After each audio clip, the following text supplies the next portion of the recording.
Vou te explicar o meu ponto. É uma coisa que eu aprendi, cara. A vida inteira as pessoas diziam pra mim que o que me tornava cristão era ir num templo religioso, ouvir um pastor pregando, sentar lá, cantar no conjunto, e que daquele jeito eu tava garantindo um lugar no céu, né? Como as pessoas sempre diziam, e essa ideia de inferno me aterrorizava. E eu lembro assim, em períodos que eu cometi atos errados, lembra da vida louca que eu falei com você? Eu entrei na igreja adolescente. Então, o que acontece? Cometi muitas coisas, cara. Fornicação, muitas vezes e tal. Jovem na igreja, como as pessoas sempre falam, né? Você não pode fazer isso, você não pode fazer aquilo e tal. E você sabe como funciona jovem. Geralmente ele quer fazer exatamente o que dizem para não fazer, porque isso é aguçado nele. O ser humano, quando a gente fala não para ele, é o que estimula muitas vezes ele a fazer aquilo. Então, cara, eu falei muitas vezes.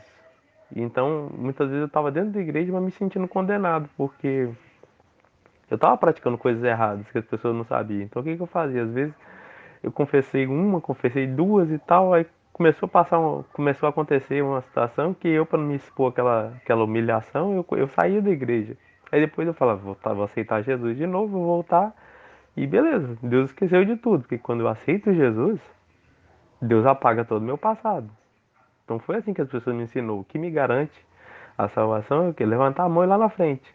Então quando eu cometi um pecado, eu não sabia o que fazer depois desse pecado.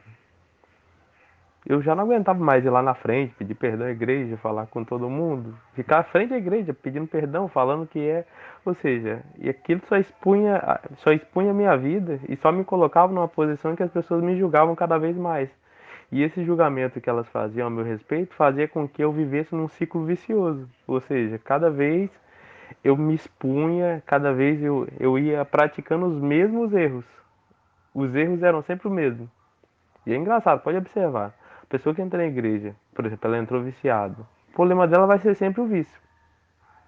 Ela tem um problema com fornicação, geralmente ela confessa pecado de fornicação.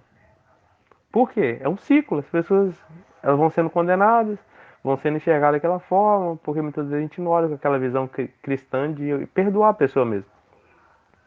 E é interessante isso, porque é uma coisa que a Bíblia ensina a gente. Só que o coração das pessoas precisa ser transformado, elas precisam entender o que é isso.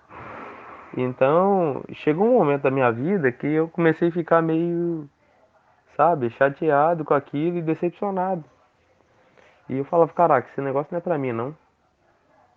Eu não sirvo pra isso, eu desisto disso. E foi engraçado, principalmente no período em que eu separei de você e da mulher, que eu casei na igreja, né? Então, de você, caraca, o peso caiu ainda maior sobre a minha cabeça, porque as pessoas, parece que não, mas elas te olham com um olhar diferente.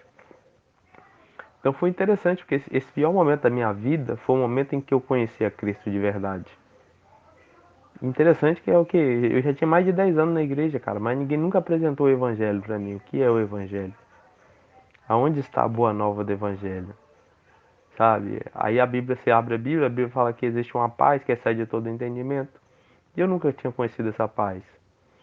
Sabe? Quando eu ficava doente, eu não tinha quem recorrer, eu tinha que ir pro médico, tinha que tomar remédio. Eu não sabia que pelas feridas de Jesus eu tinha sido curado. Então, tipo assim, o evangelho foi sendo apresentado para mim.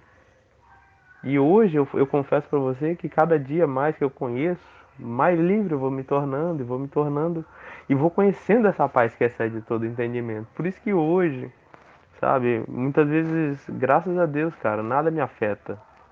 Às vezes a gente passa por uma situação, se irrita e tal, mas logo no momento seguinte, cara, vem a paz do Senhor, tomando tudo. Isso é muito interessante. Eu queria falar mais a respeito disso com você, mas é um assunto assim, muito abrangente.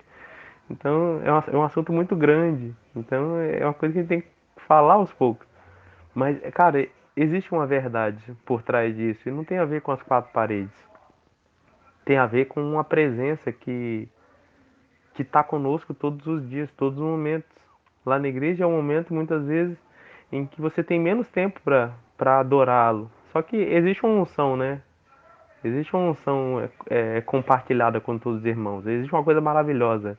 em estar lá com os irmãos. Porém, essa presença, ela é cultuada dia a dia, sabe?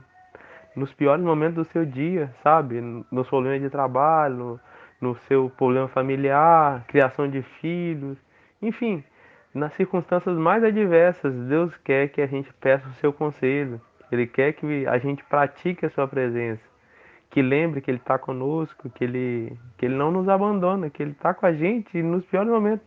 Até às vezes quando nossos sentimentos trazem a ideia de que não tem ninguém com a gente, que nem Deus, até Deus nos abandonou. Mas muitas vezes esse é o momento em que Ele está mais perto.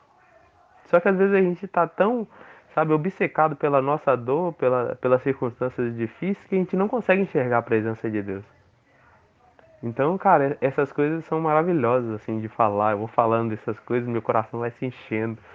E, cara, isso melhora o meu dia. Por isso que eu gosto de falar tanto com as pessoas sobre isso, por isso que eu compartilho tanto sobre isso, por isso que eu escrevo em todas as redes sociais, porque é uma coisa assim que inunda meu coração. Quanto mais eu vou falando, mais eu vou me alimentando disso, mais eu vou me sentindo vivo, porque eu experimento a vida. Jesus disse: eu sou o caminho, a verdade e a vida, né? Quanto mais você experimenta ele, mais vida você vai tendo, mais plenitude, sabe? É um sentimento de gozo, sabe? O ato, vamos pensar no ápice do sexo, por exemplo. É um sentimento assim que eu sinto, mas é no íntimo do meu coração, sabe? Aquele sentimento é uma coisa maravilhosa. Eu não sei expressar, não sei explicar. É muito louco, cara.